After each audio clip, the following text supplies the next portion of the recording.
Some 2024 Republican candidates now risk being left out of the first primary debate over their objections to what's being called a loyalty pledge.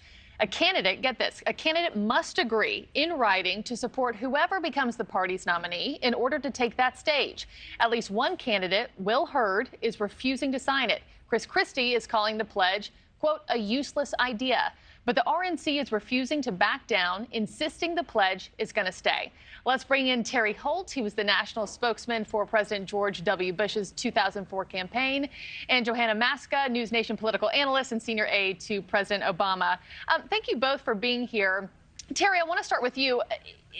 I have so many questions here. Isn't it assumed that if somebody is running on the Republican ticket, that they want the party to win, even if it's not their preferred candidate?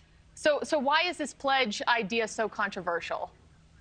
Well, the pledge in itself isn't controversial. Political parties, whether they be Republican or Democrat or otherwise, want the party to come together after the primary process and present a united front in the general election. And that's basically the whole idea of a political party, is to find that unity after the primary is over with. What's unusual about this is that the party in this case is making it a requirement in order for the candidates to take the debate stage during the one debate between all of those candidates. Mm-hmm. And that's where the sort of rubber meets the road and where candidates are balking, because as it turns out, many of these guys are running because one other particular candidate is in the race, and they're running against that particular candidate in the name. They're running against Trump. Yes, yeah, right. Especially in light of his recent indictments. Johanna, do these objections to the pledge play into former President Trump's hands by allowing him to say things like, I'm still the outsider, I'm a Washington anomaly, even among Republicans? We've seen Donald Trump use anything to play it into his political hand. But look, these are actually not new. The Democrats had a similar ask of Bernie Sanders when he was coming to the Democratic debate stage as someone who's always run as an independent. Donald Trump has had to, take these pledges and then kind of backtracked on these pledges.